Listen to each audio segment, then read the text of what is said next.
so much to ask, but for all of our lives, would you do it? So you want me to die? Would you give your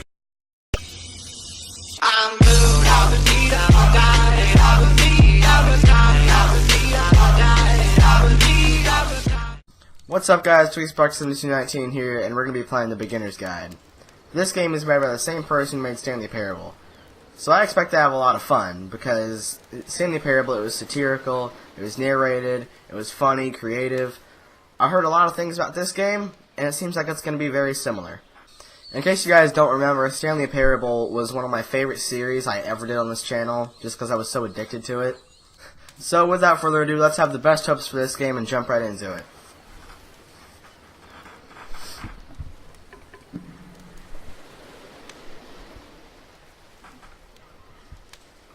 Please make sure your audio is on. It is. This game also has the exact same controls as Stanley Parable with just your regular moving keys and your mouse, so at least I'm familiar.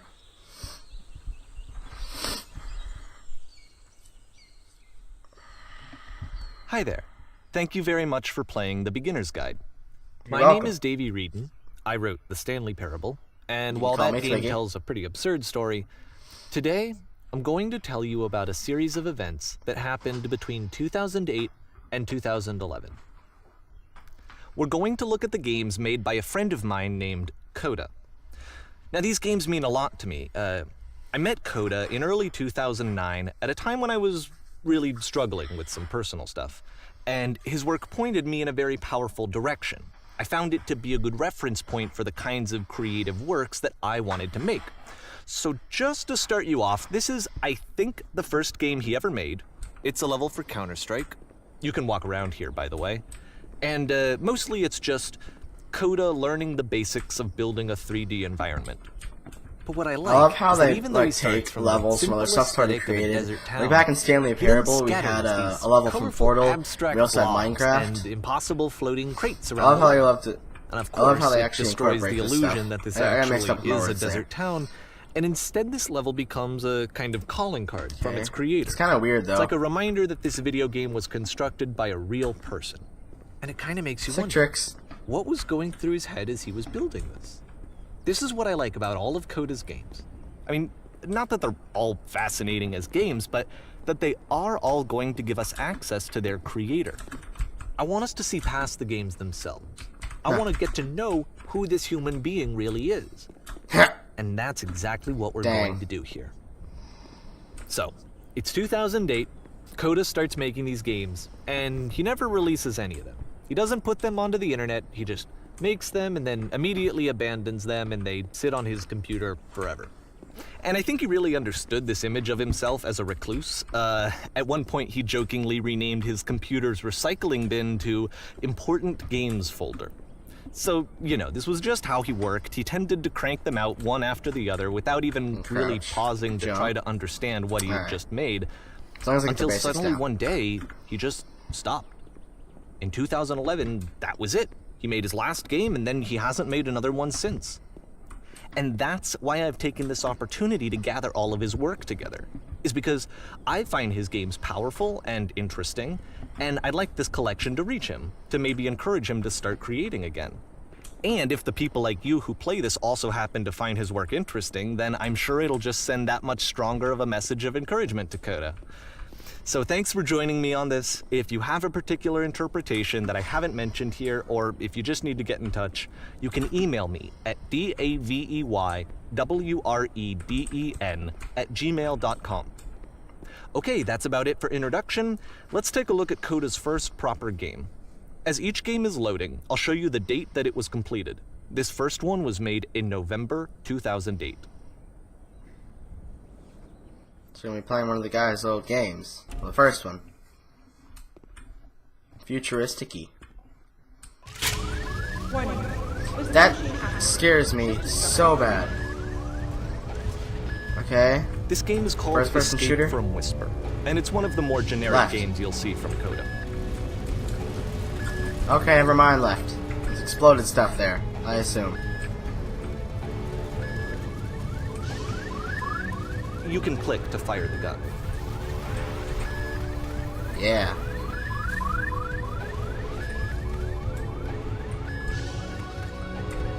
Okay. This seems okay. Security hull breached. Hostile alien life form inbound. Okay, I can't go through there. It kinda looks like this game was abandoned mid-development.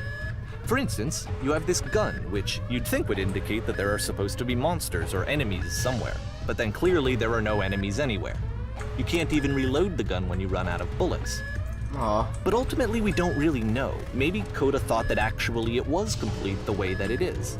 I'm out of I ammo think that now. we should talk about his games for what they are, rather than for what they're not. Enemy force neutralized. Begin shoot evacuation. I'm out. I love how you can see the bottom of the universe from this room.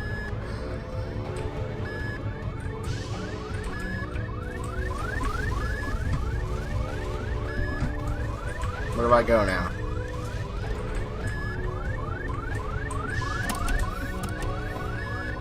Ah, okay.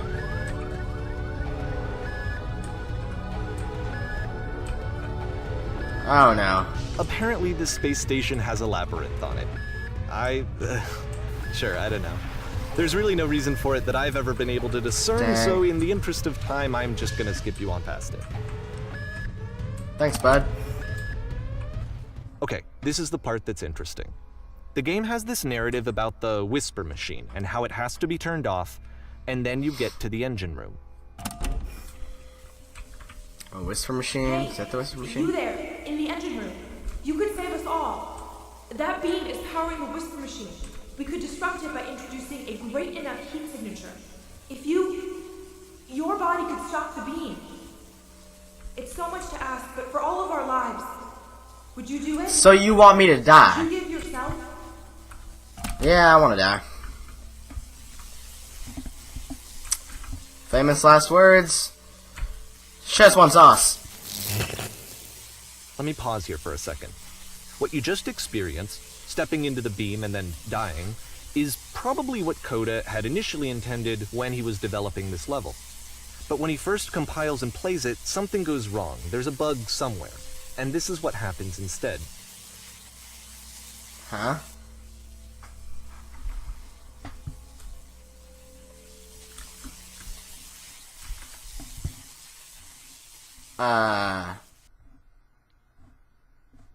Did I break the... No, this is supposed to be beam happening, causes isn't it? you to start floating. Yeah. And this is an important moment for him. Because yes, this is technically a glitch, but Coda identifies something human about it. Like how small it makes you feel in the face of this larger chaotic system. Or this floating could be the afterlife, a peaceful place, juxtaposed against all of the hysteria that you've just had to traverse. I don't even know. I have no idea what he was thinking, but what's clear is that after making this, something lodges itself in his brain.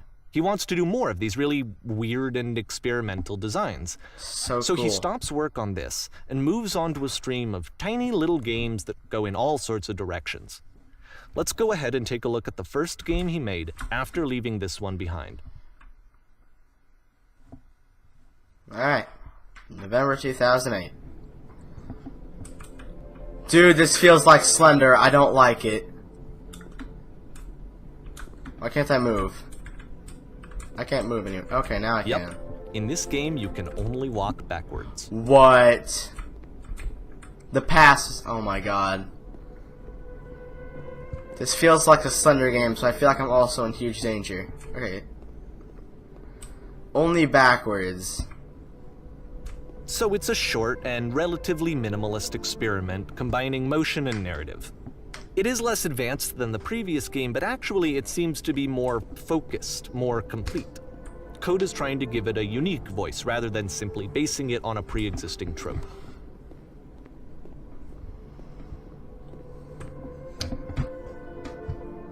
It becomes clearer when she stops and looks.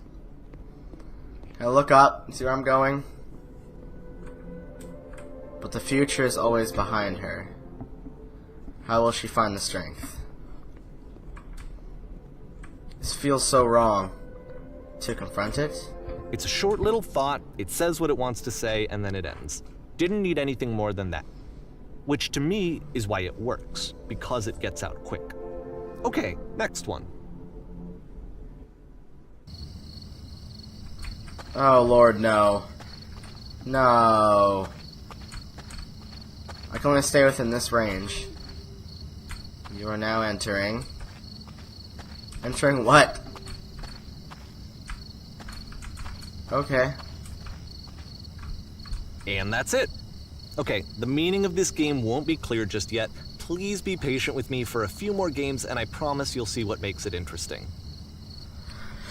You're the narrator. I'm just gonna put my faith in you for now.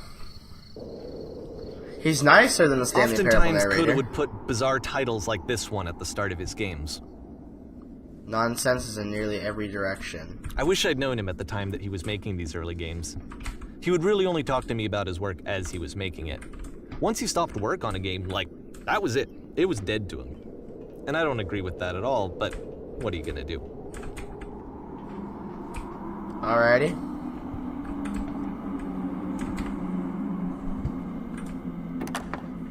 Once you've been slowed to an absolute crawl, the door at the top of the stairs opens. So why, if Coda's not showing these games to anyone, why bother opening the door at all? Well, to show you, I'm modifying the game here so that when you press enter, it'll bring you back up to full speed so you can enter the door for yourself. Okay.